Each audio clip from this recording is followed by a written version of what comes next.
Welcome to the Fold Mysteries, where we seek to discover everything that lies between the folds of reality. Abe, stop laughing at me. Did you see that? That was good, wasn't it? You pulled it off. And it goes Get it on out the there. phone. Oh, man. So, Yes. once again, you're back. So, thank you for that. So, tell me any new things going on with you? Well, this past week, gosh, can you believe it was already a week since we, wow, had did our last show. And at the last show, I apologize for everybody that was having trouble hearing me, but I think we may have fixed that problem, that issue right now. However, while I was up north at my team member Pops' place, Pops has been a guest on here a while back, a few months back. We always have a great time together, even when we're just hanging around and stuff like that. But we went out to a few different locations where there's have some Bigfoot activity and things like that. I think we probably hit about three locations. In one of our locations last July, I was on my way out there, and I just hopped on real quick to do some recording, and a wolf crosses right in front of me. And I was just like, whoa, I got goosebumps just talking about it. And so that was really cool. I went back out to this location, and I left the tree camera up out there over the winter. Of course, the SD card was already full, batteries are dead, so I just had to switch out the batteries and put a new SD card in there. And we have what's called a sebum collection plate.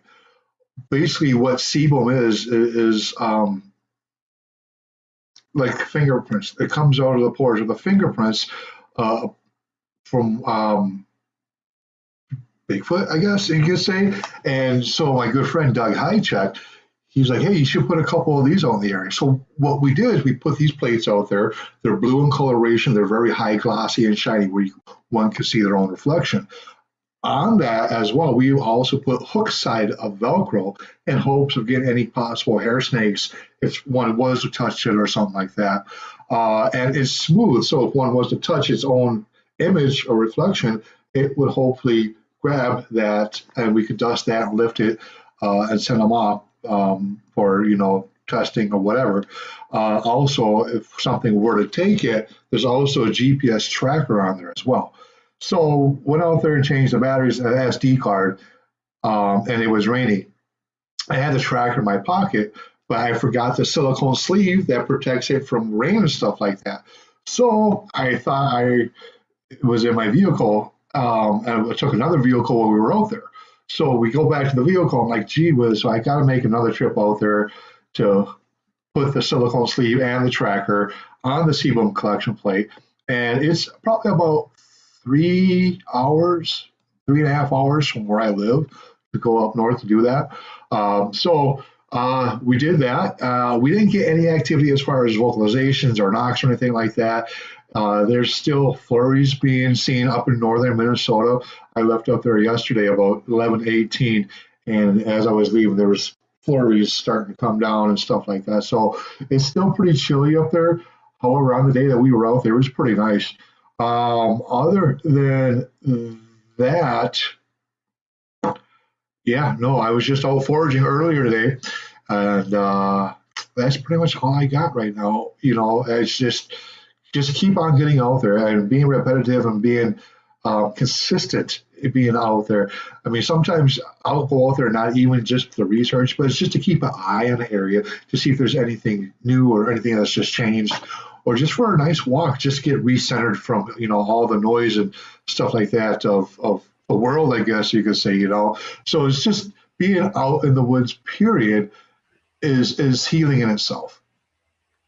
Yeah, absolutely. I agree. It's very much, and I always say I like the ground, and you just go out there and you recenter yourself and Yeah. get ready to go back out to the big world again. So it is nice.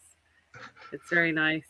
Yes, absolutely. And how about yourself? Anything new with you? Were you a chance to get Um, outside? I know you're super duper busy. yeah. Well, right now I'm very busy. I'm actually preparing to go out for a trip to Chicago, Illinois. So that's going to be fun. That's going to be the weekend. Why did my calendar close on me? The weekend 5th through the 7th. So there may not be a show. I know Gina and I are going to be recording on Monday, so we might hold out and just do our regular show, and I might put that one back for just like a pre-recorded show for the 4th of June. So that way we'll still have an episode to air. So it just depends on how things play out, but I think that's the way it's going to go right now. So look forward to that special monthly show between Gina and I, the Aether Folds podcast. So it's a mixture of her podcasts and mine, and it goes more into very supernatural stuff. So anybody who's interested in that, just make sure you look out for that special episode once monthly. Awesome. Very cool. Good. Excellent. Yeah. Tune in. yeah, exactly. But we have, thanks to Abe here, we have a great guest tonight. I would like to add to the stage Tim Stover. Welcome, Tim, to the stage. Yeah. Yeah. How you doing, Gwendolyn and Abe? It's nice to be here. I appreciate it. Yeah, brother. Glad you're here. Awesome. I'm so glad to have you here. So a little bit about Tim. Tim Stover has lived in Ohio his whole life. He is the owner-operator of a remodeling company. Tim had a Bigfoot sighting in October of 1992 in Salt Fork State Park. Since then, he has been actively searching for the answers using advanced thermal technology and was featured on the Finding Bigfoot episode, the Buckeye Bigfoot episode in season 2. He has also been a speaker at the Ohio Bigfoot Conference. And Tim, you have also hosted Bigfoot themed campouts in the Ohio State Park several times. So that's very, very cool. Yeah, very cool. It kept me busy, that's for sure. He's so glad to have him here. I mean, he also was a host for Bigfoot Busters Radio back back in the day as well. That's and right. On Blog Talk. Blog, yes. Yeah. Awesome. Yeah, I remember Blog Talk. Is it even still around? No, it's not. Unfortunately, no. It was pretty interesting. All those shows down the drain. Yeah. There was quite a few that I liked from Blog Talk, but I never heard yours, so I'll have to go back and see if I can't find them. If you can, let me know. Yeah. Well, yeah. They might be on YouTube somewhere. I mean, and I know, Tim, you were talking about the YouTube wipe, where basically everybody's stuff got wiped out. So hopefully that wasn't some of them. Right. No, it was directly through Blog Talk, but I believe it was 2014 is when my YouTube videos got wiped out. They didn't wipe out my channel, but they wiped out, I think it was at that time I had 908 video clips up on YouTube. Wow. And it happened to a couple other researchers. There was one guy up in Canada that lost all his videos too. So, we all knew that YouTube, Google was cleaning up their files, and trying to regain file space and stuff like that. But that's not what they told everybody. Just one day I woke up and all my videos were gone. So. Wow. I'm kind of curious. Oh, sorry, Abe, go ahead. Oh, no, I was just going to say, before we get into the tax and brass, we both have a great friend who's celebrating their birthday today, and we just want to say a great happy birthday to Ed Weiland. Oh. Yes, Ed. Yeah, that's right. It's his birthday today. Yeah, happy birthday, buddy. Yeah. Well, we got to add that here for a little while. Birth, if I can spell. ED. Thank you. That was the one I was struggling with. How did you know? Oh my gosh. There we go. We'll leave it up there for a minute. There we go. Yay. Make sure he pops in and sees it. All right. Yeah, no, so happy birthday, Ed. So I'm sure he doesn't want to tell his age, but I'm sure he is Bigfoot seasoned. So. Oh yeah, he is. I'm curious about these Bigfoot themed campouts that you used to do. Were they very much focused on kids, introducing kids to the idea of Bigfoot, or was it kids and adults? Or because I always think that kind of stuff is interesting. Yeah, it was really fun. Actually, I think the adults had more fun than the kids did. There were a few state parks in Ohio where once a year I would be the host of a, like you said, a Bigfoot thing camp out weekend, and I would do my presentation at the amphitheater. After my presentation, we'd play like Harry and the Hendersons and stuff like that for the kids. We'd have pizza places that would sponsor all the food, and then we would do foot castings and in the sand for the kids, and it was a blast. I did it every May and every September, and we literally sold out the place. There's people dying to get into the campground just you know to experience the activities and stuff like that. So I did that for probably 6 7 years, and then I, Hmm. like we talked about a little bit ago, I was on Blog Talk Radio for a while, and I got my foot in the door in the state park systems just by being a contractor, because I'm also a state vendor. So we do a lot of work for the ODNR inside the park systems, whether it be new roofs, remodeling, additions, pole buildings, and stuff like that. And yeah, I mean, it's just blossomed, over the years. I've gotten a good reputation, within the ODNR. All the officers know me. They know my name, but they just call me the Bigfoot guy because they know somewhere I'm in the park system somewhere every night. So yeah, it's blossomed for that's for sure. But I no longer do the camp out theme weekends. My company is pretty much took off and boomed, and so you only have so much time to do so much stuff, if you know what I mean. Oh, boy, do I. Yeah. Yeah.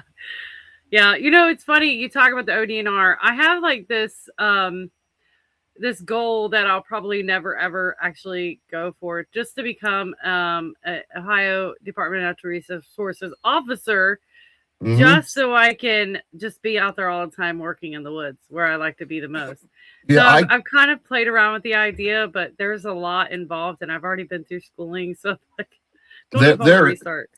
there is, and now if you do that, if you ever do that, there's a possible chance that, see, you're going to have to do a ride along during your training for 2 weeks with the ODNR officer.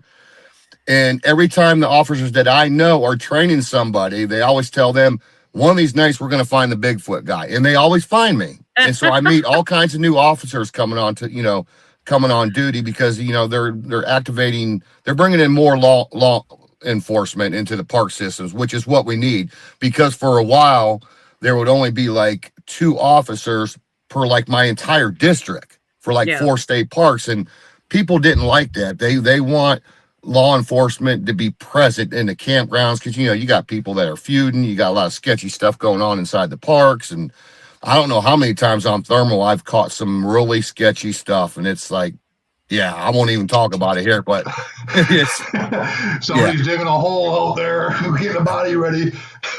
Well, you know what people do in parking lots and state parks, so it's like, I'm Right, looking right, at yeah. I'm running my thermal, I'm like, oh nope, I don't want to see that. So yeah. cars, Oh cars no. going back and forth. Yeah, Yeah.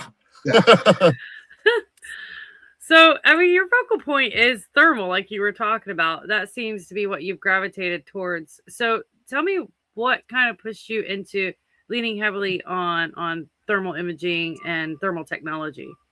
Well, I got into that because years ago I thought, and it really is to this day, although a lot of your Bigfoot sightings are during daylight hours, I believe they're more active at night, like, like nocturnal animals are. And I've used monoculars over the years, and you can't really tell a lot of times with what's out there in the woods at a certain distance, but with a good high-end thermal, you can. And I got into thermal cameras. I probably had 15 different models, and I probably started using thermal imagery maybe 16, 17 years ago. And the what I have today is very top of the line. I'm one of them gadget guys, and probably Abe knows this. I got to have the best of the best. If I buy a thermal camera and 2 years later they come up with the upgraded model, I got to get that one or whatever. But I love using thermal imagery. I think that's it. If I do get something on thermal, now I've got a couple videos on my YouTube channel that are inconclusive, but under the circumstances the area was in, the time of day, the weather and stuff like that. It was pretty, it could go either way. What I filmed. So I don't know. I just think using, over the years too, I used to fly a lot of drones. Well, now in the state park systems, um, flying drones in the federal parks was never allowed, ever. State parks, you could do it, but now they changed that in Ohio. You can't fly them in the state park. So I gravitated away from drones, and I was at the point where I was going to get a thermal drone. But the reason why I didn't do that is I've talked with so many people over the years, and I've had plenty of drones. The problem is flyaways. Flyaways occur to either a computer malfunction, but mostly due to solar flares. And you get solar flares multiple times a week, and you're not supposed to fly during them times. Long story short, if I buy a drone and put a thermal on it, and I have a flyaway and I can't find it, it lands out in the lake or something like that, I got thousands and thousands of dollars down the drain. So I'd rather have the thermal in my hand and not up in the air, something that I can't physically control. Yeah, that's a very expensive loss. So I totally get it there. Yeah. And I see people spend just a ton of money, hundreds, sometimes even thousands of dollars on nice drones. And I'm like, but they crash all the time. They do. I see them crash them all the Yeah. time. And Especially, I've crashed mine before. Now that's why I went to handheld thermals. I'm like, no, I'm not putting up nothing up in the sky. The thermal I'm using today, that's $8,000. But right. I control it in my hands. You know what I Yes. mean? So it's like, okay, no, I can't do that anymore. So Yeah, I do get it though, because like when you're out there in the dark and you're hearing these things around you, it's nice to have a thermal ready to just be able to see what you're hearing and off in the distance, because there's so many yep. times where you hear big steps and you're like, okay, that's something to listen to. But then you pull out a thermal and it's just like a deer stomping around or something. I, you So know, yeah, sorry to interrupt. Go ahead. go ahead. No, no, go ahead. No, Gwendolyn, I am so glad you brought that up because, excuse me, over the years, I have slowly lost, I wouldn't say friends, I would say acquaintances, other Bigfoot researchers. And and just hear me out on this. This might sound crazy at first, but you'll get the idea. As I got into thermal imagery, I started to slowly lose them acquaintances and people that I used to hang around. It's sad to say, but when I have a thermal camera like that, they know I have I have the truth in my hands. So we're out on trails and they hear something walking and they don't know what it is. They want to believe it's a Bigfoot, but I'll be 50 yards up the trail and I'll be like, wait a minute, guys, I'm coming back with the thermal. They don't want nothing to do with that. So it's sad that a lot of people want everything to be Bigfoot. And it's just really weird. A lot of people aren't like that, but a lot of them are, you know, and I'm glad you brought that up. I take this in a scientific approach as much as I can. I want to use technology to help me eliminate all other possibilities first before making judgment. And I don't know how many times I'd be out in the woods over the years with people that didn't even know anything about nocturnal wildlife. They didn't know what raccoons sounded like at night. A fisher cat, a bobcat, stuff like that. And they always wanted to consider that can be a Bigfoot. And I'd be like, no, that's actually a bobcat is what you're hearing. And then you'll have another person go, well, Bigfoot could mimic a bobcat. And you're back at the beginning again. You're like, okay. All right. Just whatever you want it to believe to be, you can do it, So, yeah, but I'm glad you brought that point up. Abe knows what I'm talking about. That's one thing I admire about Tim is not, he's one of Ohio's most prolific researchers in my mind. He's like a big brother to me. And he is self-disciplined. He will go through the list of what it could be before he even says maybe it's Bigfoot. Yep. And I think that discipline has been lost in some of the most recent years, where, as he just mentioned, a lot of people just want to say, oh, you know, maybe that knock, maybe that scream, maybe that howl was mimicked by a Bigfoot or was produced by a Bigfoot. When there's a logical and reasonable answer to what is taking place. As far as them hiding or getting on the ground and disappearing or cloaking themselves, there's logical explanations for such behaviors. We're only seeing one side. And yes, they can disappear pretty fast. It doesn't mean that they're invisible or they're cloaked or anything like that. If we take a look back on what we do know of hominology or primates, is there a human or a primate that can actually cloak? So, I Right. mean, I know Harry Houdini, he might be able to disappear, or Chris Angel, but as far as a human being able to turn invisible or something like that, or a primate, a known primate or great ape, I don't. As far as, and maybe if somebody's out there that can prove me wrong, I'm open minded to it, but I don't think there is any kind of evidence of a human or a primate being able to have those abilities. And his again with Tim's self discipline, I mean that's something that people not people should have more of while they're out in the field conducting research. Not everything's Bigfoot related. Absolutely, absolutely. But speaking of mimicking, because Tim, you brought that up. What are your thoughts on that? Because I hear so many other great researchers say that Bigfoot can mimic other animal sounds, and I myself have heard very interesting versions of what I normally hear out in the wilderness, especially at night, that just don't sound right. And it goes from one animal to the next, and it's just very interesting to me. So, what are your thoughts on that? Do you think that's even a possibility? Sure, it is. I do think it's a possibility because look at our known animals. Certain birds are able to mimic and imitate other birds, and creatures like that. So it's a possibility for sure. Um, Now, the capabilities of this Bigfoot or what it is, I don't know. As years go on, it's like I have more questions than I've ever come up with answers.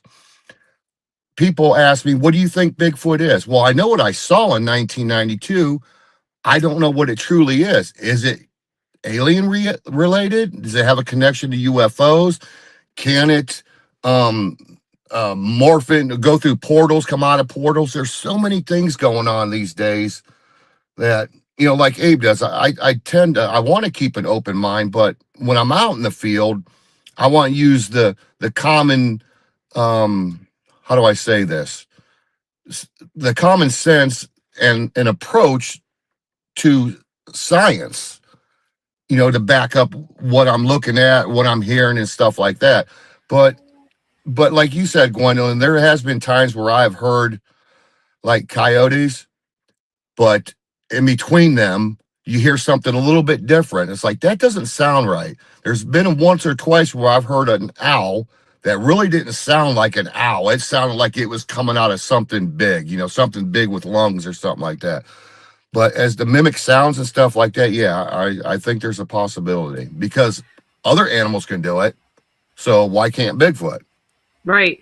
You can tell we're both from Ohio because that's the same two examples that I have that I personally heard is owls, the strange owl sounds, and the sounds within the coyote yips. So, Yeah. um, yeah, I definitely think there is something to that for sure. Abe, what are your thoughts on it? I can't hear you. Sorry. There we go. I got to unmute myself. Yeah, absolutely. I think the capability is absolutely there. If we're talking about a hominid, or, something that has the Homo genus, absolutely, I think the capability of them having the capability of speech being there. And from what we would have had Scott Nelson on the show, we were talking about the Sasquatch phonetic alphabet and these different syllables that are being put together. Then why can they not? I mean, we can mimic different animals. My team member Pops, he can mimic a wolf. And we can do these different howls. So if we're talking about a hominid on the Homo genes spectrum, then I'm sure that they have these capabilities as well. Even birds, for example, like parrots can say, Polly, want a cracker? Or pretty boy, or kitty, kitty, kitty, kitty, right? So if we're talking something that has um, a larynx and a vocal cord, a vocal tract, then why could they not mimic something, especially when they're out in the woods with them all the time? Right. Right. But just like with a parrot, it doesn't quite sound right. It doesn't Right. sound like a Mm-hmm. human, Yep. Yep. because it's not coming from a human. But Mm-hmm. I want to kind of cut back, Tim, to what you were talking about with the whole scientific thing, because I agree with you. I think it's great to go out and have an open mind and not cut off certain possibilities. But I also think that coming at it with a scientific mindset is also a good thing. Um, but I've been disagreed with this in the past, but I always say that everything that's going on has a scientific base, because when you look back, the things that we do now as far as science concerned would have been magic 150 years ago. You know what I Hmm. mean? Yeah. So us to us now, it seems a lot of this seems very paranormal, but maybe someday we'll realize the science behind it. Oh, exactly. I mean, like I was saying a few minutes ago, it could be paranormal. It could be alien related. I just don't know. And like I said 1,000 times to people, I have more questions now than I did before. So I don't know. Then you read all these reports and you listen to shows over the years and the credible people that's out there and they'll say something like the Bigfoot was there 1 second, the next second he's gone. When I first used to hear stuff like that, I would laugh at it, but now not so much anymore. Yeah, I know. And I really like, I am torn. Like, is Bigfoot camouflaging? Because I hear people talking about, like you said, the footsteps are there and then they just disappear. Or is it one of those situations where, somebody takes a picture of a deer from far away and a lot of people will never even notice the deer in the picture? Or is it one of those Yeah, types of things? So I'm really torn on it. exactly. I get you, and it's okay to be torn on it like that because I'm the same way. I'm the same way. I just hope one day we figure this all out, like you said. Yeah. It's weird, and I've before I found footprints years ago. I don't look for footprints anymore, or stick structures, or anything like that, because since my sighting, I'm a knower now. I know these things are out there. I know they're real. I don't know what they are, but looking for footprints and stick structures, stuff like that, I don't even look for them anymore. Um, because I already know they're out there. And years ago, when I would find a couple set of footprints, that would be all you would find. It's like, where did it go? It was heading in this direction. There's still earth up that way where it can show a footprint, but it's not. Where did it go? So I don't know. Yeah, no, I absolutely agree. So we have somebody from Iceland, which is really, really cool. So welcome to the Nice. show. Welcome. Yeah. Yeah, I just saw that there. Very cool. So what do you think, Abe? You know, I think they're aware of where they are leaving footprints, and they might even know by now, after decades of people being out in the woods trying to track them down. They I think they're also aware of their substrate, and where there is one footprint right here, you could go a couple inches over and not leave a footprint as well. There's a difference just in a couple of inches. It could determine the hardness or the softness of the substrate as well. Um, I think that they may have the ability to walk lighter. I mean, if we wanted to walk lighter, we could walk lighter versus going out and putting our weight with each and every step, which would cause more of an impression versus trying to walk lighter. But then again, if we're on something that's really saturated with water, then we're either way. I mean, if we step in a mud hole, we're going to leave a print or something like that. So yeah, I mean, I too have heard of just one footprint, but then it also makes me wonder, like, oh, were they aware that they stepped in a place that's highly visible, and did they leap to a tree, and can they leap from tree to tree too? Um, we just got stay out there. And again, there's a lot more questions than we have answers, it seems like. Right. Unfortunately, you're Yeah, right. and it feels like after decades and decades and decades, that we, in some instances, we're still at the tip of the iceberg, and there's this under the water and everything's just a whole big mass that, like, don't understand, and I like how you said, what the technology that we're using now, 150 years ago, could have been explained as magic or paranormal. And that's why, Exactly. as a researcher, it's always. I've said this for many, many, many years, that the moment that we close our minds off the possibilities is the moment that we lose our mind, I guess, or even being called research. We're not doing research correctly if we're closing doors on possibilities. And again, with research is something, and a scientific aspect is doing something and repetitively for testing and possibly getting the same or similar results. Yeah, exactly. Not to get off subject a little here at all, but well, maybe still on the same subject. Going back to thermals and the thermal cameras that I use, what's irritating me a lot is what I see on a lot of YouTube channels for people with these entry level thermals. I get it. If that's all you can afford, that's good, because it will tell you that there's a heat signature out there somewhere. You're just not going on entry level thermal, you're not going to get the good resolution that you need. But so many people out there are claiming so many things. They're obviously deer. And the reason why I know this is, like I said, it's been 16, maybe 18 years, somewhere around there, since I started using thermal imaging. I have recorded thousands and thousands of hours of video. I use my thermal cameras on almost a nightly basis. And some people will say, no, that's impossible. No, you don't. Well, I do. I live alone. I'm single. My family knows I go out every night. My best friends know I go out every night. Stacy Hostetler, my best friend, he knows I go out every night. And he goes, I wish I could have the time to do what you do. Well, fortunate enough, I live close to a few park systems. So I'm able to see a lot of these people's videos on YouTube. They're trying to claim that it's a Bigfoot, and it's not. I know when something's a deer when it's face at you. There's one guy that has a video where he's showing a thermal video clip of these heat signatures crawling along the ground. Well, he states they're baby Bigfoot, and they're obviously raccoons. So with thermal technology, yeah, it's great for the science, but it also hurt us a little bit too. So you got to pay attention to them low resolution thermals versus the high end thermal, Right. and it makes a huge difference. It really does. There's a lot of times where I can see a deer 150 yards coming right at me straight on, and at certain times it will look like an upright Sasquatch until it moves its head a little bit, and you're like, oh, okay, that's a deer.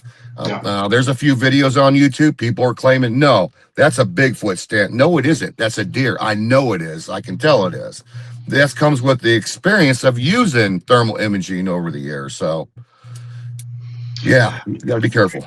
Yeah, absolutely. And you get what you pay for when it comes down to the equipment. For an $8,000 therm versus something that you can plug into your phone and look through your phone like that, is a huge difference as far as when it comes down to the graphics and imagery and stuff like that, or even distance in some cases too. It is. So yeah, absolutely. And the other thing that you mentioned is years and years and years of using these things. If you started using them in 2009, you're going on 17 years of using them. I know that because Littlefoot was born in 2009, and 2009 is when we first met at the OBC. Yeah. So, and that's something that you only gain that knowledge from trial and error and actually getting out repetitively and consistently and using your equipment and gaining that knowledge and in doing so. So yeah, absolutely. I mean, it versus somebody who goes out maybe a couple times a month, if that, and says, "Oh, hey, look, and there again," and that comes going back down to not everything in the woods Bigfoot. A lot of people go wanting to have something happen that is they can say is Bigfoot that they are. And it's not, and Tim mentioned it. Yeah, he's lost a lot of friends when he's got the truth right there in their hand, and they're just like, oh, whatever, we want it to be Bigfoot. It's not Bigfoot all the time. Right. And yeah, I'm not joking. You know, is what you said it right there, Abe. I have Yeah. lost so many acquaintances like that, people that I've known over the years. Because I mean, and they were good, decent people too. You know, I can't call them liars, or I ain't gonna say anything bad about them. But once you get advanced technology in your hands and you have the truth right there, they don't want to go on trails with you anymore. It was like, yeah, as each year would go on, my friends were like dropping off like eggs off out of the nest. You know, I'm like, okay, all right, here's what it is. But Yeah. Yeah, absolutely. So, you clearly have some great evidence because of all the years you've been doing this. So, tell me about some of the compelling pieces that you've done with your thermal. well, that would be the two videos that I sent Abe. I sent him the links to. They're thermal videos. They've both been taken within the last 2 years, and I never claim anything's a Bigfoot. Like I said, I've got thousands of hours of video footage that I've never uploaded. I'm like, no, that's a person at that distance, because with a good high end thermal, you can tell the clothes on a certain, you know, on a person at hundreds of yards away. You can tell when he has clothes on.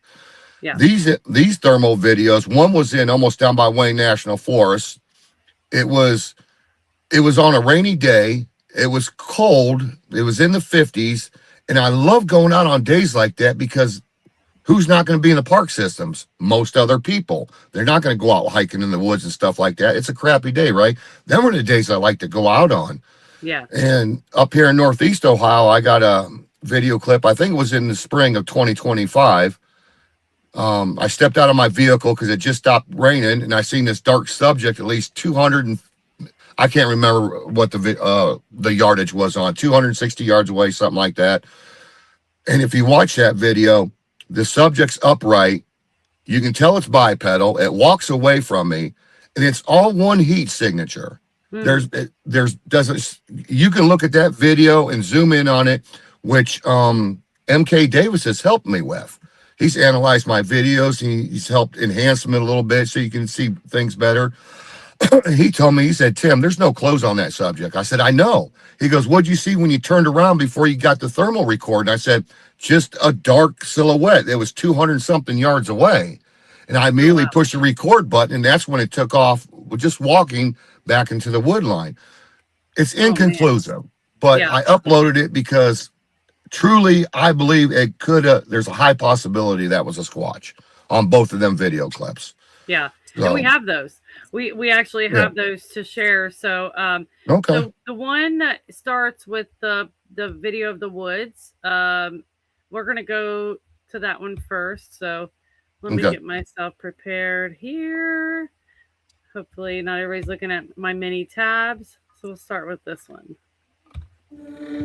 For him to disappear for a second, then reappear on the thermal.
I'm Oh 63 no, and we don't today want I'm that. trying Tai Chi. That video still gives me Wait, the where am chills. I? Well, maybe she was in the video. No. Maybe. That was a good one. I was like entranced by the music. It was like it drew me in. That was a really well done video. So kudos for that. But wow, that Yeah. image is definitely bipedal. There was no clothes.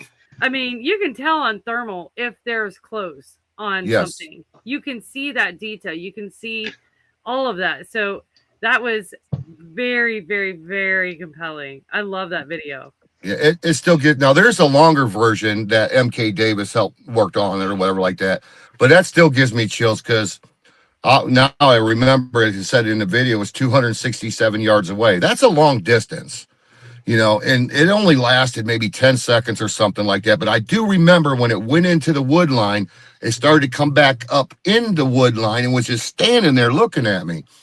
But with my thermal that I took that video footage with, any other person at that distance, 400 yards, 350 yards, it does not matter. You can tell a hat, you can even see a belt, what if they're wearing a t-shirt, a coat, whoever or whatever that was didn't have any clothes on. So Yeah, yeah. that's wild. That's wild. So now I'm excited to show this other one you brought. So let me get myself ready again here. All right.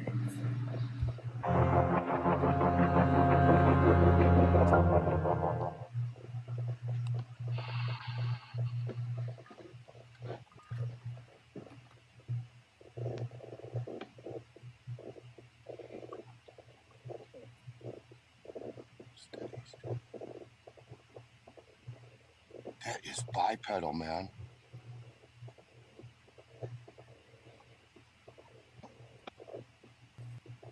It's moving.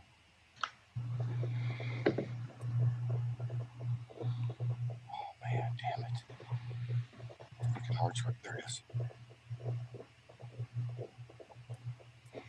That's so far off.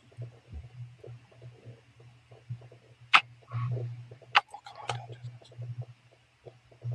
Where are you? My freaking heart is racing, man. That was bipedal.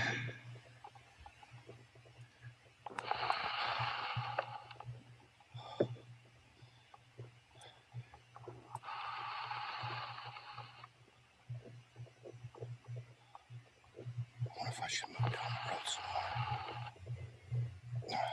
Wow.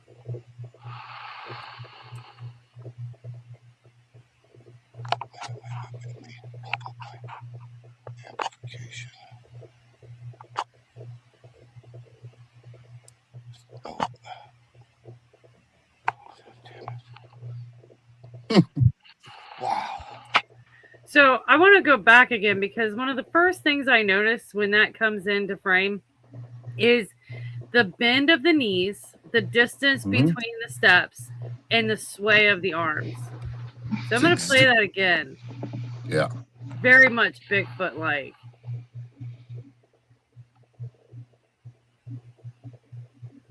See the way it bends its knees. It's very much like the Patty film.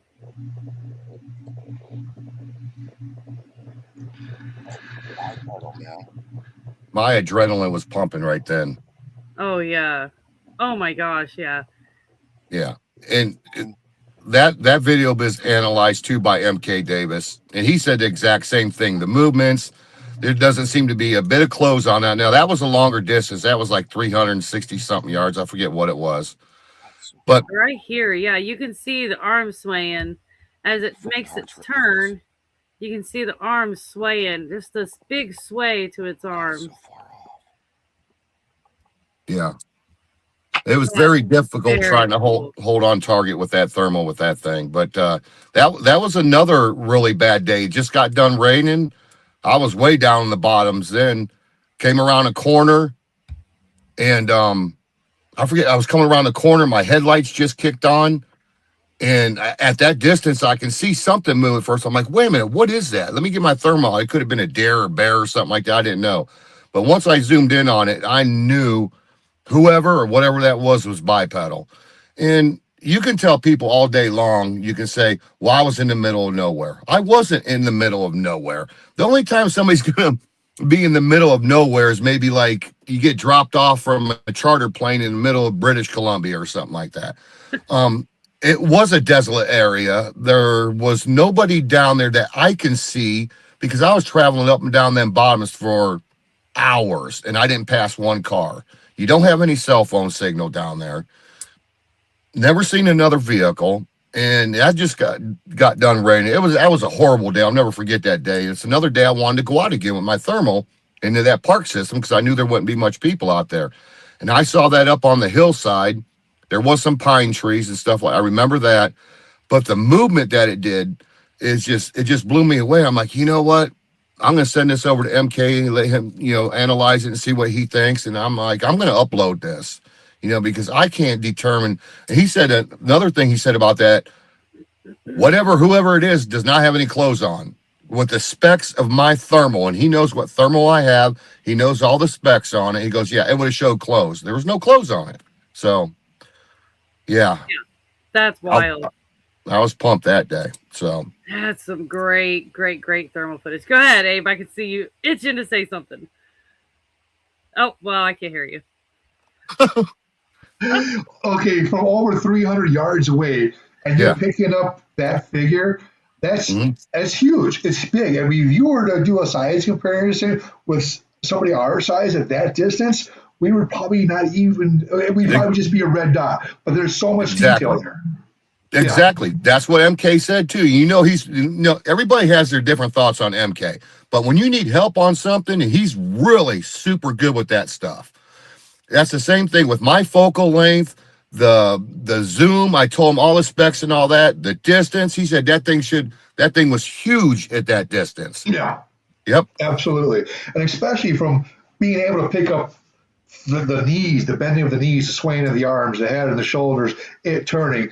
Again, if that was a human, it would be just like a little speck or something like that compared to what you picked up. So what it is something non-Homo sapien. Right. Oh, no. Yeah, there's been a few videos, but like I said, over the years, I've gotten so many people, on thermal, and you can definitely tell it's a person. You can even tell if they have boots on or tennis shoes with the thermal and stuff like that. But when you get an image like that shows no signs of clothes or shoes or hat or anything like that, it makes you think, So. Oh yeah, that was great. That was some great footage. You do have a question from the chat, from Mitch Sandman. He wants to know if Bigfoot can blend into natural landscapes like trees and such. Well, if that's a question for me, yeah, they can. And that's why I use thermal imaging. It even works during the day. Everybody knows, Abe knows, when you're out in the woods during the day, especially during the day, all the trees are dark. There's dead logs everywhere, debris, and everything blends right in. How many times have we been out in the woods and we've walked right past a deer and didn't even know it until they winded us and made a noise?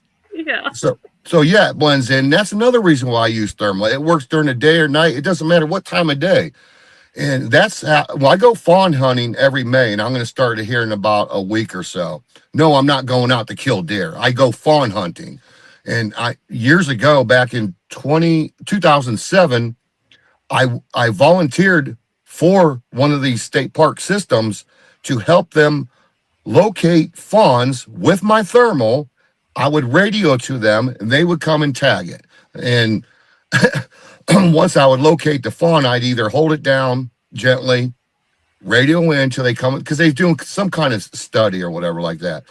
But the only way I can find them fawns was with my thermal. So that's why they invited me to be a volunteer. And I remember one day I found 4 fawns with the thermal camera, and everybody else walked right by them.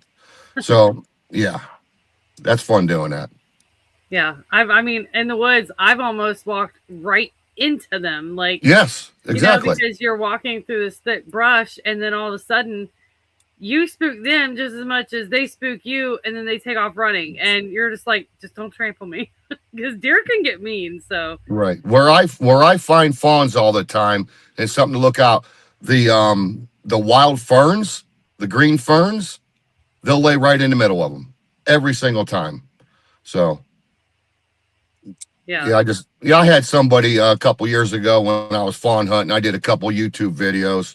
Or maybe one. I was showing, it's on my YouTube channel. It shows where I walk up to the fawn and stuff. Like somebody come in the comments section and just started ripping me to pieces. You can't touch it like that. The mother will reject it. I'm like, no, this isn't a bird. And a lot of birds don't even do that. They don't do No, that either. Yeah. no, I used to be part of a tagging program. I volunteered. The mamas do not reject the babies because you touched them. So, but yeah. Yeah. I do want to ask, and I'm sure you're tired of talking about it, but I mean, I have to hear about your Bigfoot experience. Like, can you go into depth with that? Like, what happened? I know you were Salt Fork, which is a huge Bigfoot hotspot. I mean, not so much anymore, but tell me a little bit about it. All right. Well, okay. I planned a hunting trip back in October of 1992, bow hunting. It was the first Saturday of October, from what I can remember, because that was opening day of bow. That was a day my buddies couldn't go. I think they had hangovers. I don't know what it was. They never woke up in the morning, but I did. Got down there probably about 4 a.m. So there was a lot of time before the sun would even rise. Got out of my car, walked into the woods with my red flashlight, found my tree stand. My tree stand was probably about 100, 150 yards in, off the main road, not that far. And got up in my tree stand. Sun come up. It was cold, but then it started getting warm. Didn't see anything for a while, but probably around 10 a.m., I seen a little bit of movement. It ended up being, no, it was around at sunrise when I heard some commotion. Well, it ended up being turkeys roosted in trees. That's the first time I found out. Being a deer hunter, I never knew that wild turkeys, roost in trees during the night. When the I did sun not comes know that up, either. Makes yeah, sense. they do. I hope there had to be like 6 or 8 of them. They all just come flying down to the ground. Scared the hell out of me. But I stayed up in that tree stand all day. Probably it wasn't until around 4 p.m., 4:30. Still had at least 2 hours left of hunting light, but I was so exhausted. I was so sore because I never took a break during. I just stayed at 12 feet up in that tree stand for at least 10 hours. I'm like, I'm going to get down out of this thing. I am done. I just want to go home. It was a long drive. It's a 100-mile drive for me to get back home. At that time, I undid my plastic safety belt.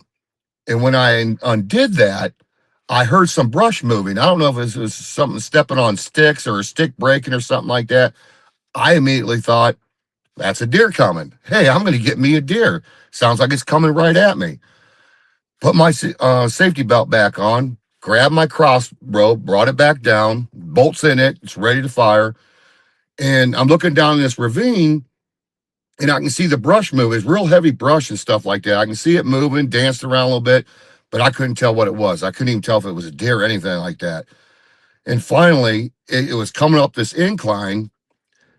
And when I first saw it, I was thinking, there's a homeless man out here walking straight at me up this ravine, probably 40 to 50 yards away.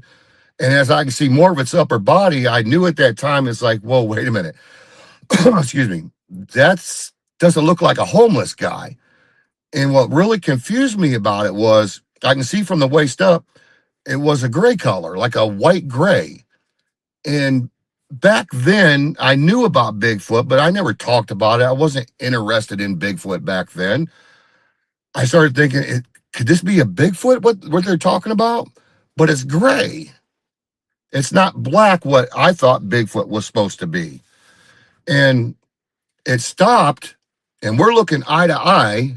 I do remember my legs shaking. My legs were shaking so bad because it wasn't a homeless man. It was too big to be a homeless man. And I thought, what if it's one of the Amish guys? Because when I first got into my tree stand that morning, over on Route 1, which is probably a mile away from where I was, echoing down through the valleys, I can hear car doors opening and slamming. Well, that's a bunch of Amish guys getting dropped off, by the driver so they can go into the woods and start their hunt. I'm like, no, that's not an Amish guy. And it comes through the brush a little bit more. I can see more of it. And I'm like, whoa, wait a minute.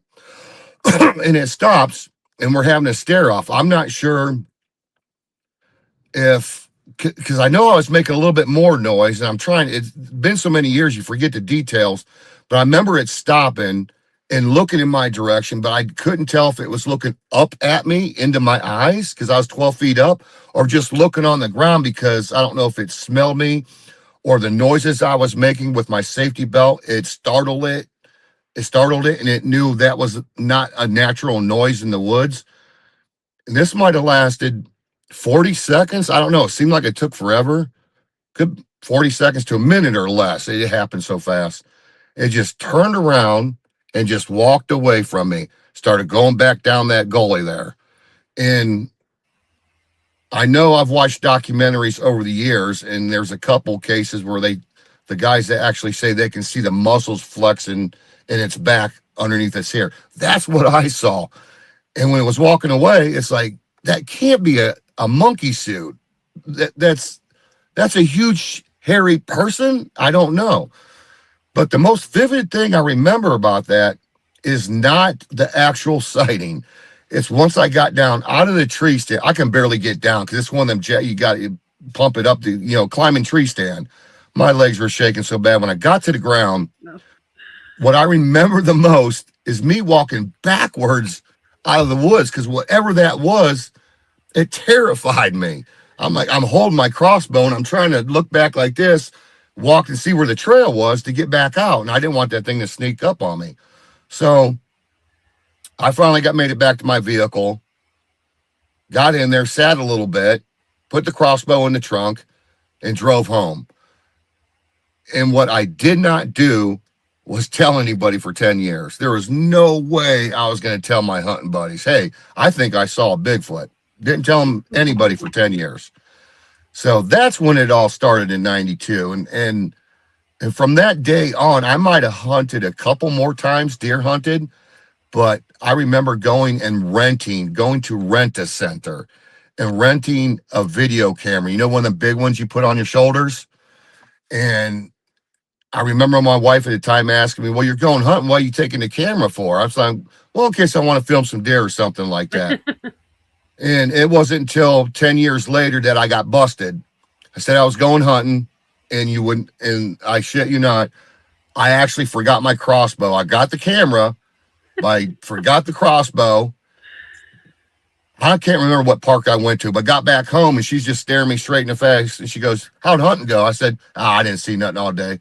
She goes, how are you supposed to get a deer if you don't take your crossbow? I'm like, oh. Her mind was probably going elsewhere. Yeah. It was going elsewhere. It was going elsewhere. Who are you seeing? What's her name? Yeah. So that's when I finally got busted. But yeah, I was Bigfoot. Yeah. But yeah, that's my sighting. And from then on, it's like looking for the answers. So, and I can't find them yet, but I'm trying. Yeah. Yeah. We may never find it in our lifetime, but it's the mystery and the excitement of the search that's also just as exciting. Like that, it makes it worth it. And it's nice just being out in the woods. It is. It's fun. It's relaxing. It's therapy. I really enjoy it. So, yeah, but I mean, that's how it all started in 1992. And I've been doing this ever since. And that'll do it. Go ahead.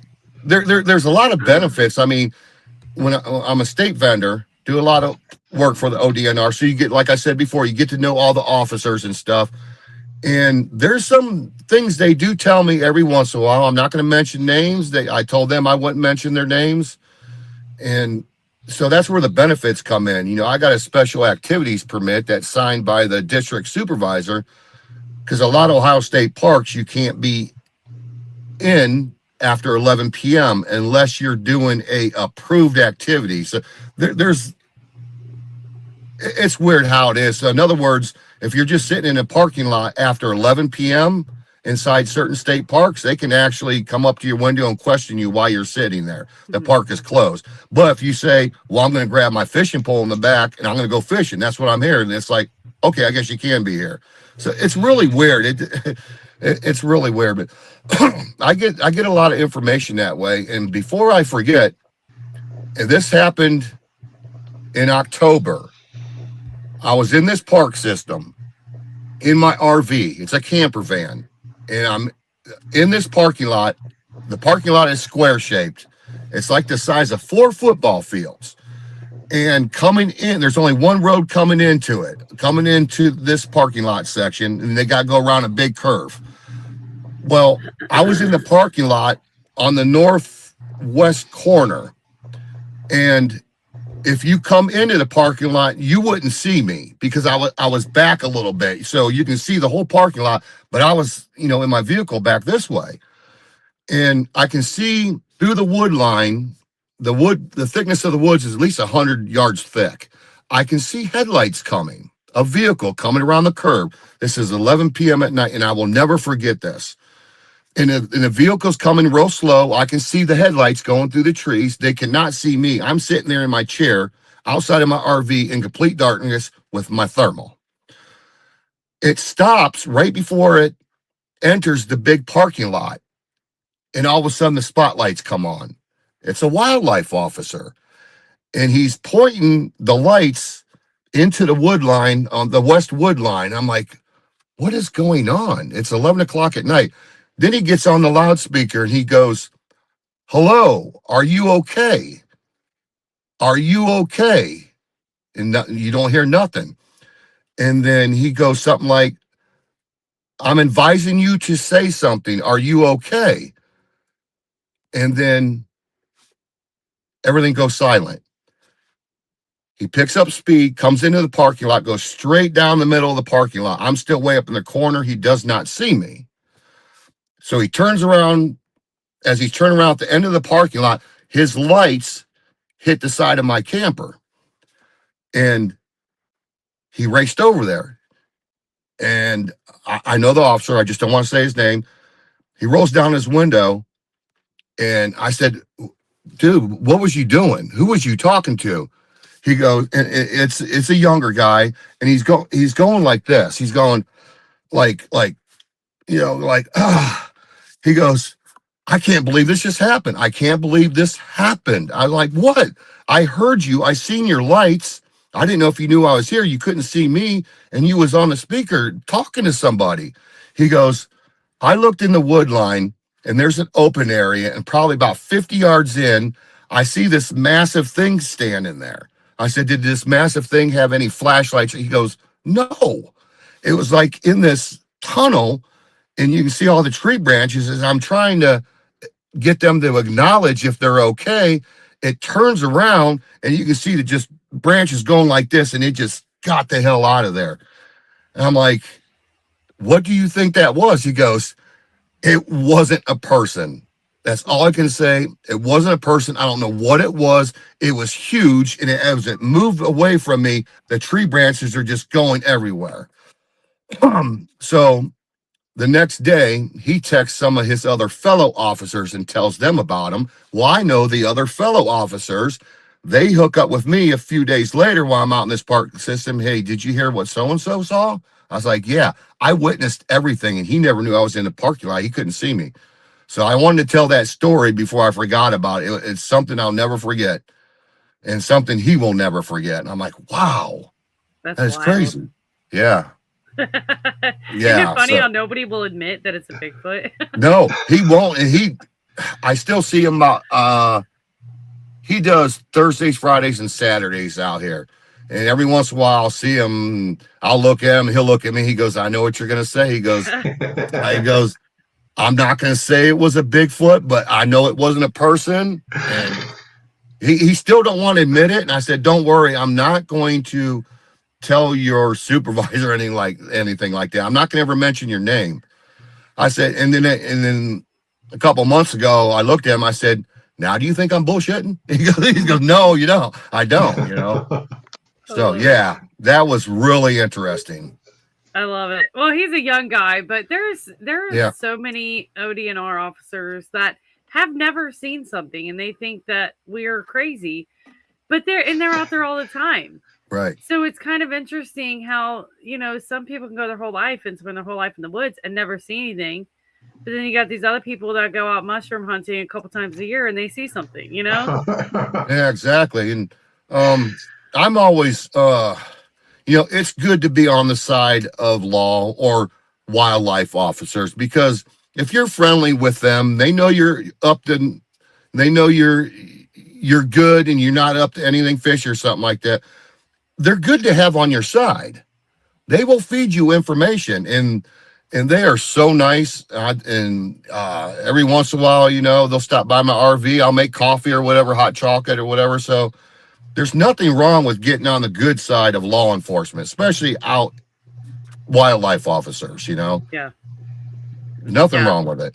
Absolutely. Absolutely. They're dying to tell somebody, but they Yeah. won't tell their coworkers. Yeah. That's awesome. What you said is that it turned away and he could see the branches going. I think that says a lot about how this, if it wanted to disappear, it could have disappeared. But it actually turned around and went back into the woods where he got to see the branches coming back from it going past them too. I think Yeah. that's kind of good to make a note of that as well. It's Yeah. exactly. He said it was a big, tall silhouette. It was dark. His spotlight, when he was shining his spotlight, he said it was creating a lot of shadows. But this thing was moving away from him, and you see that as he was hitting the branches, they were just swinging back like that. Now, I kept asking him, I said, how big? He said, massive. He goes, massive. I cannot believe it. I can't believe you was in the parking lot. He goes, I was getting ready to call the other wildlife officer to report to him, hey, I just saw something. But he said, as he was turning, he actually saw the reflection of my rear tail lights, and he knew it had to be me. So, yeah, it was crazy. In this parking lot, is there any dumpsters or trash cans?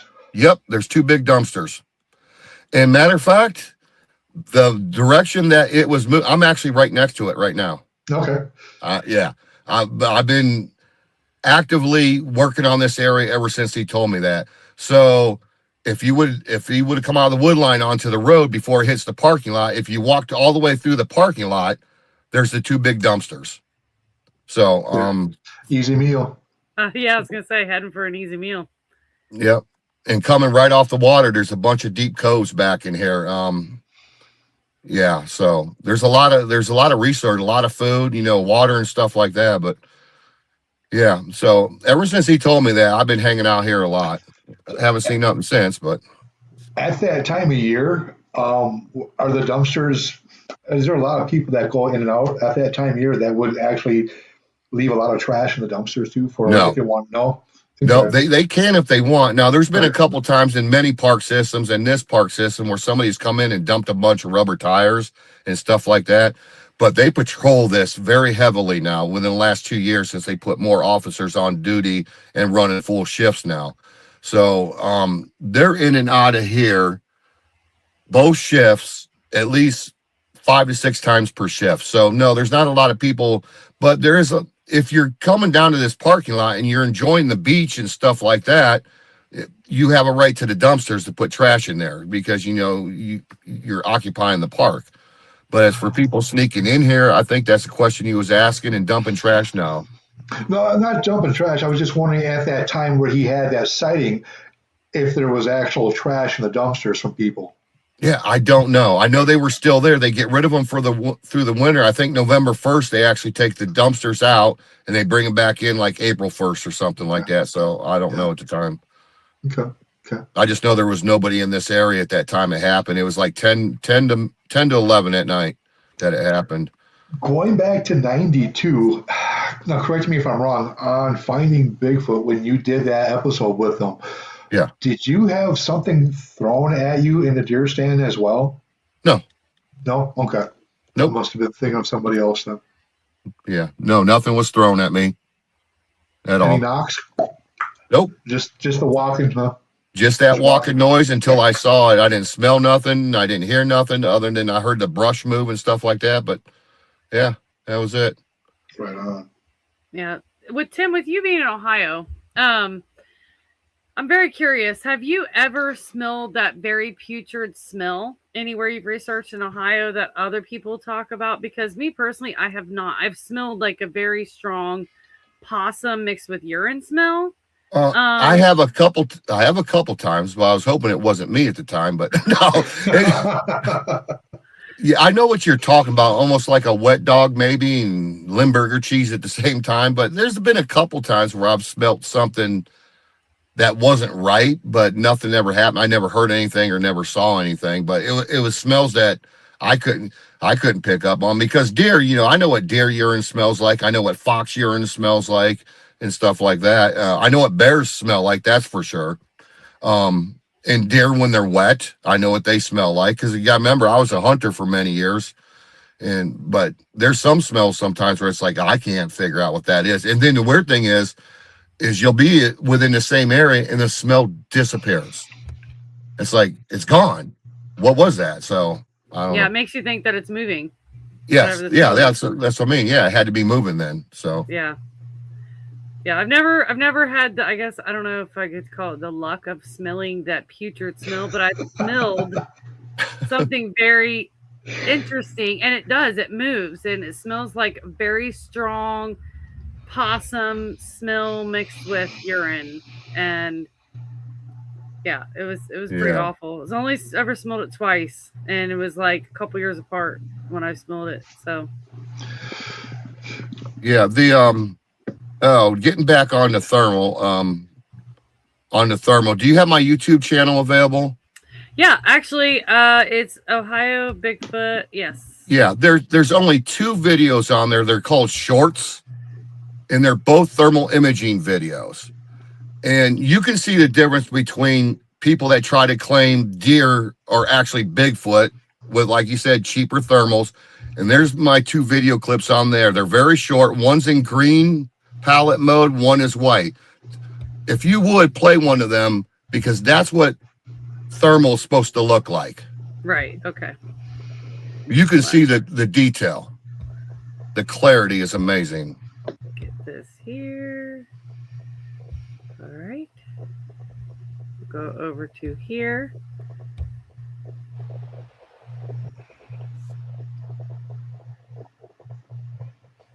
Look at the detail in that. Yeah. And that's what you mean by you can definitely tell when something's wearing clothes. Yeah. Yeah. And I've seen people on YouTube try to claim Bigfoot, of deer that close to them before, but it's just so blurry and blotchy, and it's like, okay, no. Yeah, you can definitely tell when it's a quadrupedal versus a bipedal. Yeah. Let's see, and then we got another one here.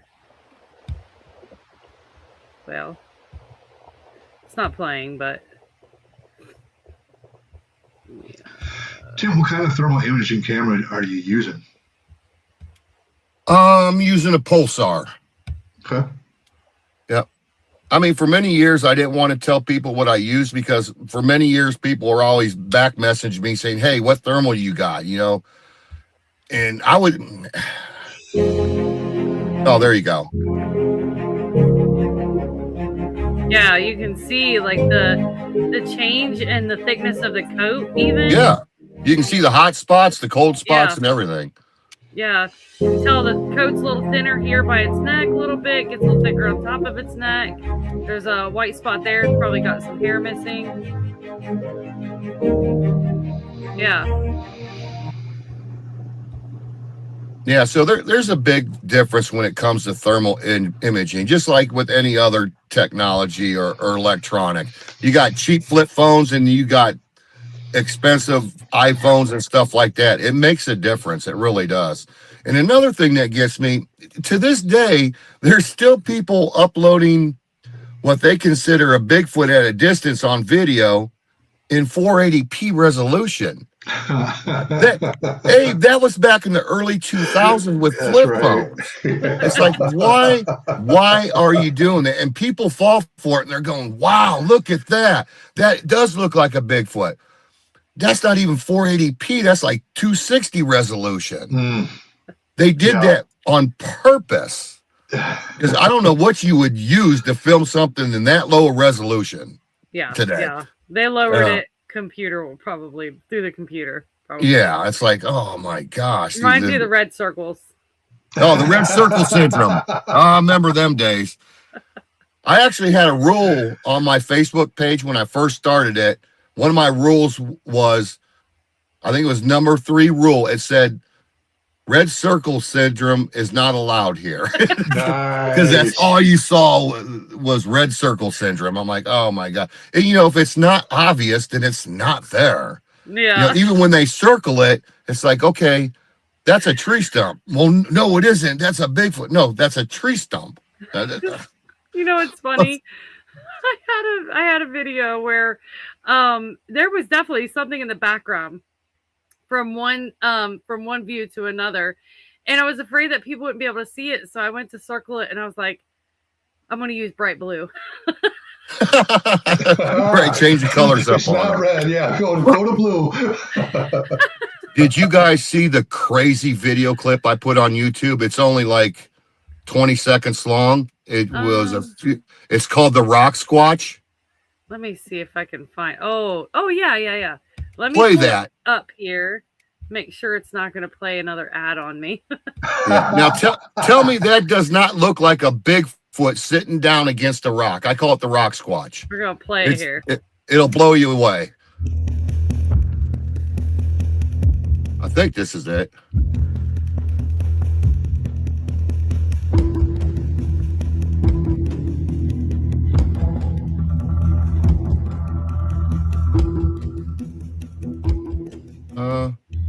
Yes, this is it.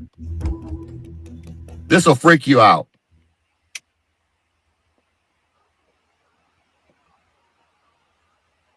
That's cool. Isn't that crazy? Right there. This freaked me out. There's a rock there that looks like a Bigfoot sitting down, leaning against a tree. I shit you not. It almost looks like it's left arm and everything. I know. Well, yeah. Yeah. Okay. So, let me pause this before it goes into another video. No. Well, it wasn't long, but Okay. me and my brother-in-law was cruising down. We was in the bottoms, and he would run thermal out his window. I would run thermal out my window, driving in the vehicle. It's really super cold, and we'd only go about 5 miles an hour. And if you point the thermal at an angle, everything's not going by fast. So all of a sudden, that showed up on my viewfinder, and my heart about stopped. I'm like, Yeah. stop. And I'm Right. looking, before I get the record button going, I'm like, oh, it's not moving. And I'm like, is it a squatch or not? That's crazy. Coming from paranormal world to the Bigfoot world and kind of mixing it up a little bit. That actually spooked me more like it's somebody out in the woods doing some sort of seance, bent down trying to hide. But the rocks, they collect heat throughout the day and they hold the heat longer, which makes it more visible in all that brush that doesn't hold the heat as well. Right. Imagine you're looking through the thermal and you got the viewfinder there and everything's moving by real slow and we're just cruising. All of a sudden that thing shows up. I'm telling you, my heart stopped. I'm like, I was like, I got him. It was a rock. Yeah, I would have done the same thing, but at least you stopped because that would always be playing back in your head. Wish it would have stopped. Yeah. Tim, I know a lot of times you're sitting out there or you're staying stationary, but I know you also walk around. When you are out there, do you try to solicit any kind of response? I think you might have done some call blasting in the past too. Do you still utilize that? Yeah, I do. Actually, probably a month and a half ago, 2 months ago, right before the dead of winter set in, me and one of my friends was going out on the trails hiking. We was taking night vision camera, thermal and stuff like that. We'd stop every once in a while. He's fairly new to this and stuff like that. His name's Keanu, and I'm like a dad figure to him. He's never known his dad or anything like that, and he's got some medical issues. But long story short, I took him underneath my wing. I try to be like a dad to him, take him out camping and Bigfoot and stuff like that. And so we was doing video clips. There was probably 10 of them where we was going out. It was really cold, but we would stop every 100 yards. I'd have him do some knocks on a tree. I'd have him do some whoops and stuff like that, But well, I still do it every once in a while. That's for sure. Now, come the dead of summer, me and mosquitoes do not get along at all. I hate them things. But yeah, we still do it. I still do it. My thing. Spiders, everybody I go out with makes so much fun of me because it can be the daytime and I will find every single spider web there is to find. Even if they've walked in front of me, I will still hit the spider webs. Like, I don't know what it is. Oh, I was doing that to Keanu. I was always having him walk ahead of me so he can clear all the webs. It was funny. He never caught on to it, though. I was like, nope, I don't do spiders either. No way. No, when you're out there doing your whoops, do you try to do like the Ohio Haul or anything like that? I don't. I'd have him do it. I'll have him. He said, "What's a whoop?" I was like, "Okay, just go whoop," or you can do Right. howls or stuff like that. There was once or twice we had some kind of response way back in the coves, but I couldn't quite tell what it was. But I'll tell you what, That's good. like we was talking about earlier, I like doing that every once in a while, especially when there's no mosquitoes out. It, it's therapy. It's relax. It's relaxation. I just love it. I love nature. I always have. Oh yeah. Oh yeah. So, When it comes to knocks, um, have you got any replies back? not lately, but I remember probably 12 years ago, I was out with a group of people. Yeah, it was around 10, 12 years ago. And it's the only time it's ever happened to me. And it was the craziest thing ever. We went out at night. We was way back in this park system, deep, pretty well deep into the woods. Not now, not in the middle of nowhere, but we was pretty far in. And we was walking the shoreline because they drained the reservoir. And we all stopped, and I got the idea. I'm like, man, there's rocks everywhere, good sized rocks. I said, somebody grab a rocks and just hit it like 4 times. So the guy grabs a rock. His name was Chris. I said, just smack them together 4 times. So he does it 4 times, and I could not believe more than 20 seconds later, something in the woods, maybe 75 yards away, knocked 4 times. And there was 5 of us, 5 or 6 of us, and we all are standing in a circle, and we're looking at each other. You got to be kidding me. It was probably almost midnight, something like that. And I said, Chris, do it 3 times. So he did it 3 times. We got a response 3 times, and it sounded like whatever was responding was rocks. Waited about a minute. I said, do it again. Do it like 5 times. Did it 5 times. It repeated again. I'm like, I cannot believe this is happening. And they got all audio of it somewhere, and I do too. I got to find the file. But after that, we got nothing. So something was responding to our rock clacks or whatever they call them with the rocks. I'm like, I could not believe we couldn't see nothing because we was way down low. The shoreline wall there was probably 12 feet tall, and it was up into the woods up above us. So my thermal did no good at the time. But man, it was making noise. It was replicating exactly what we did. And after the 3rd time, we never heard it again. It wouldn't respond back to us. Way cool. Yeah, I remember you had this setup where you had a camera, where you had IR illuminator and everything. Do you still got that? It was like on a monopod too. Oh, I still got all that. Yeah. I actually got a new setup with my other thermal. I'll put it on a tripod, and I'll mount the thermal on top of a motorized pan and tilt remote control. So I can control it remotely, and then I'll stream it into my vehicle or into my RV. So what I did a couple weeks ago, I was on the outside of my RV running the binocular thermals, sitting in a chair. On the other side of the RV facing the woodline that I couldn't see was that setup that was running, and it was streaming back to the monitor over by me. So I wasn't physically back there, just that was, but yeah, I love doing that. It had an IR blaster on it and everything. But that's when I was using the night vision camera. I was doing the thermal that way. So yeah, I like doing little tricks like that. And every once in a while on my Jeep, I got one of them 3-point suction cup mounts that will clamp on the window, and I'll put the thermal on top of that. I call it the portable thermal, with the motorized pan and tilt head, and I'll be cruising down the road really slow with the remote, and it'll be pointed this way, streaming to my monitor inside. So I do all kind. I like changing it up, Abe. I love doing different. I love doing things that nobody else is doing. I don't want to do. Sure, I want to go out in the woods on a hike like everybody does, but I like going that extra step, doing something different, trying You different always things. have, bro. Yeah. Uh, As far as leaving food or gifting, have you had a site that has a lot more activity where you want to try to maybe implement some of that too? no, I don't, because I know the raccoons will eat it all. Yeah. Either that or I'll eat them before I get there. So, yeah, I mean, yeah.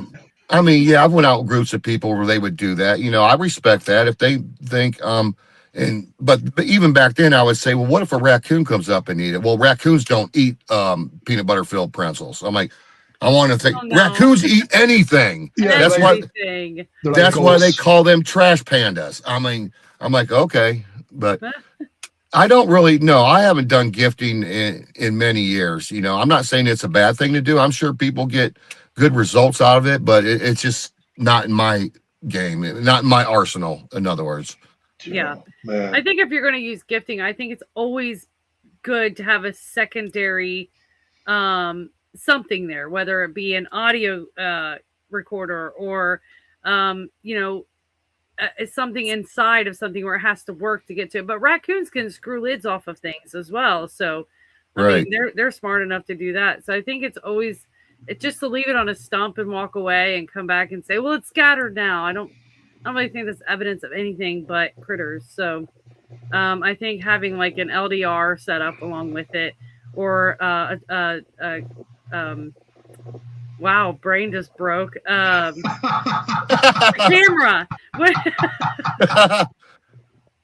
Right. Brain just broke.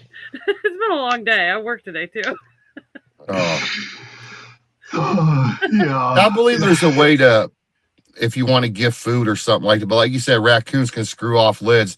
I know over the years I've seen people do different things with peanut butter in the lids or something.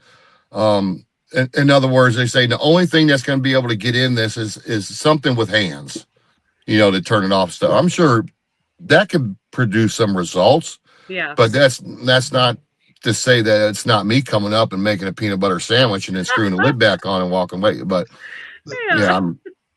yeah, another funny thing is people they boy, I mean, for many years they'd come in the group and they'd claim all kinds of stuff. Bigfoot's coming up and sitting on their back porch at night and moving the plants and pots around and decorating and stuff like that. And then you ask them, well, how come you don't have any photos or video? Well, no, it's just personal interactions with them. And they don't like cameras. They're camera shy and stuff like that. I'm not calling anybody a liar, but it's like if you're coming here with extraordinary claims, Abe, what's the next saying? It Yeah, requires. there's extraordinary evidence or proof. There you Yeah. go. And then as soon as you say that, they leave. And it's like I wasn't insulting you. I was Mhm. just asking a legit question. And God, some of the things are just like, okay, what you're claiming and what I saw that day in 1992, it terrified me. It looked like it can eat me. Okay, I don't. There's so many thoughts going through my head. It's a homeless man. It's an Amish guy. No, it's not an Amish guy. It's too big. It's a monster. Yeah, it's a monster. It can eat me. I don't know, but yeah, that terrified me there. But and the reason why I was saying that, you hear some people's encounters. It's like a Bigfoot come walking through their campground, and they said, "Oh, just go on your way. You'll be good." I'm like, "You're not terrified?" Yeah. And then they're picking berries, and the next thing you know, a Bigfoot comes and picks berries alongside of him, taps them on the shoulder. These are my berries, I'm like, what?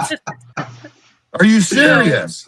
Yeah. When you described the leg wobble, it brought me back to my own experience, not with Bigfoot, but with something else, where you just like your whole body just does its own thing, and your Oh, legs just start weak. They get weak and they wobble, and you just feel like all the blood just leaves the upper part of the body.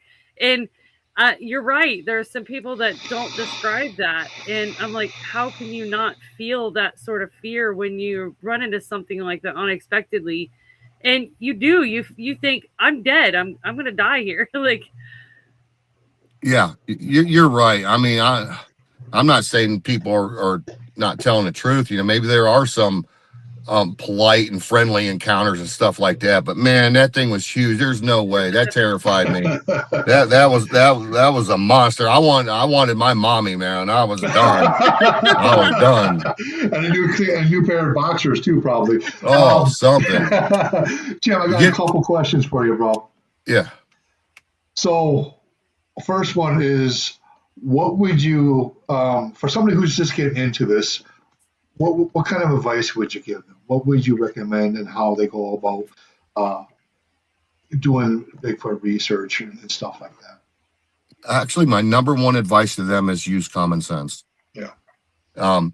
Use common sense. Of course, keep an open mind. Try to approach it in a scientific way.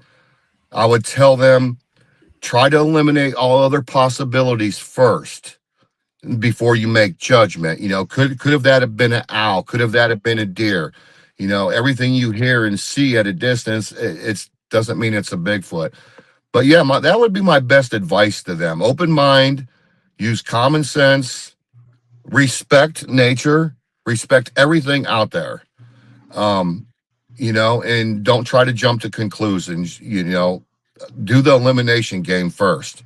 You know, an example would be, Abe, you know this, and Gwendolyn, you probably know this. I hope I said your name right. I'm sorry, I'm having a difficult time with your name. No, perfect.